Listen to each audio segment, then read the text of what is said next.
राधे राधे। अथाह YouTube channel पर आप सभी का स्वागत है।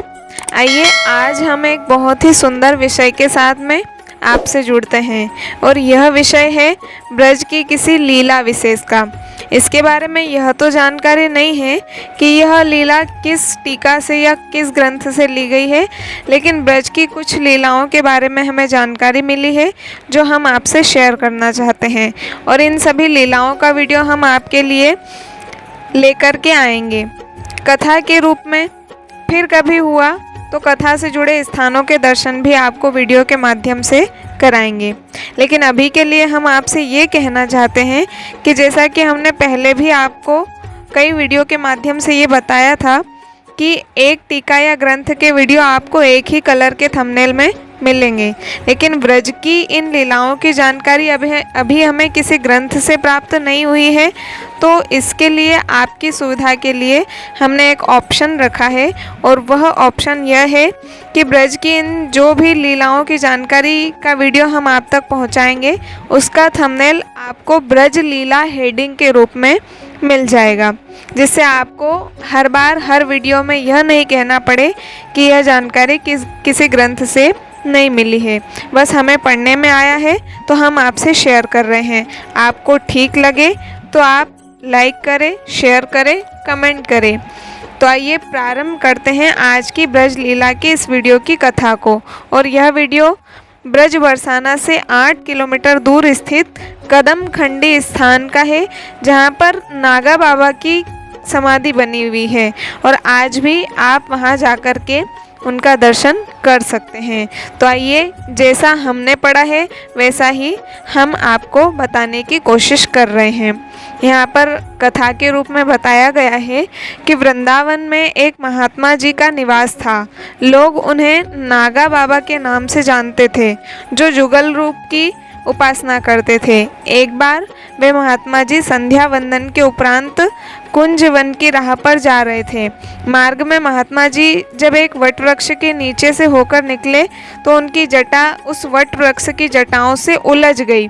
बहुत प्रयास किया सुलझाने का, परंतु जब जटा नहीं सुलझी तो महात्मा जी आसन जमाकर बैठ गए कि जिसने जटा उलझाई है वो सुलझाने आएगा तो ठीक है, नहीं तो मैं ऐसे ही बैठा रहूँगा और बैठे बैठे ही अपने प्राण त्याग दूंगा। 3 दिन बीत गए महात्मा जी को बैठे हुए। एक सावला सलोना ग्वालिया आया जो 5-7 वर्ष का रहा होगा। वो बालक ब्रज भाषा में बड़े दुलार से बोला, बाबा तुम्हारी तो जटा उलझ गई, अरे मैं सुलझा दूंगा। और जैसे ही वो बालक जटा सुलझाने आगे बढ़ा, महात्मा जी ने डांट कर कहा, हाथ मत लगाना, पीछे हटो, कौन हो तुम? ग्वालिया बोला, अरे हमारो जे ही गांव है महाराज, गैया चरा रहे हो तो मैंने देखी महात्मा जी की जटा उलझ गई है, तो मैंने सोची ऐसो करूं कि मैं जाए कि सुलझा दूं। महात्मा जी बोले, ना ना ना, दूर हट जा। ग्वालिया, क्यों महाराज जी, कहा भयो?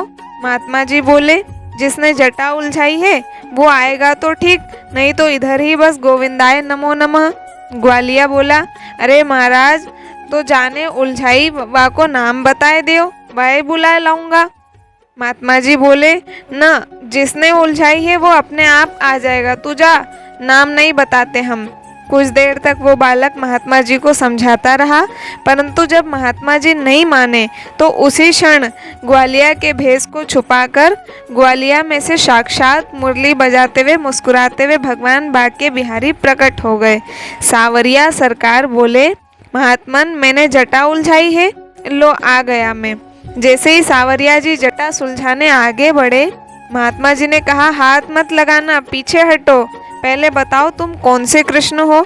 महात्मा जी के वचन सुनकर सावरिया जी सोच में पड़ गए। अरे कृष्ण भी 10-5 होते हैं क्या? महात्मा जी फिर बोले, बताओ भी तुम कौन से कृष्ण हो?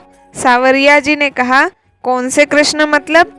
महात्मा जी बोले, देखो कृष्ण भी कई प्रकार के होते हैं। एक होते हैं देवकी नंदन कृष्ण, एक होते हैं यशोदा नंदन कृष्ण, एक होते हैं द्वारिकाधीश कृष्ण, एक होते हैं नित्य निकुंज बिहारी कृष्ण। सावरिया जी ने कहा, आपको कौन सा चाहिए?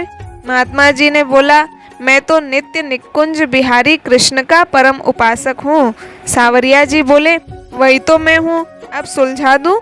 जैसे ही जटा सुलझाने सावरिया सरकार आगे बढ़े तो महात्मा जी बोल उठे, हाथ मत लगाना, पीछे हटो। बड़े आए नित्य निकुंज बिहारी कृष्ण। अरे नित्य निकुंज बिहारी कृष्ण तो किशोरी जी के बिना, मेरी स्वामिनी श्री राधा रानी के बिना एक पल भी नहीं रहते। तुम अकेले सोटा से खड़े हो।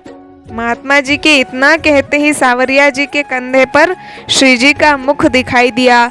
आकाश में बिजली सी चमकी और साक्षात वृषभानु नंदिनी वृंदावनेश्वरी रासेश्वरी श्री हरिदासेश्वरी स्वामिनी श्री राधिका जी अपने प्रीतम को गलबैयां दिए महात्मा जी के समक्ष प्रकट हो गई और बोली, बाबा मैं अलग हूँ क्या?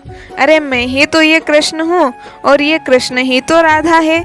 हम दोनों अलग थोड़े न हैं, हम दोनों एक हैं। अब तो युगल स्वरूप का दर्शन पाकर महात्मा जी आनंद विभोर हो उठे।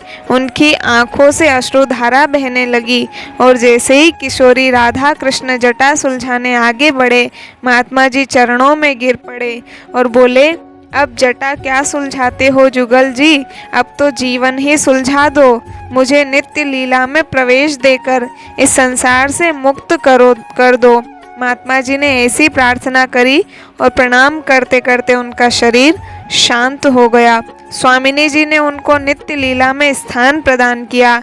बरसाने से 8 किलोमीटर दूर वह स्थान कदमखंडी गांव में स्थित है, जहां नागा बाबा की समाधि है।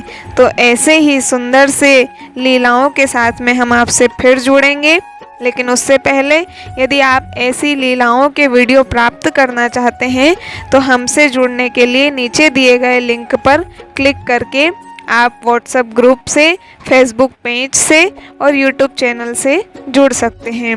कल फिर मिलेंगे नए वीडियो के साथ में। तब तक के लिए सभी को राधे राधे।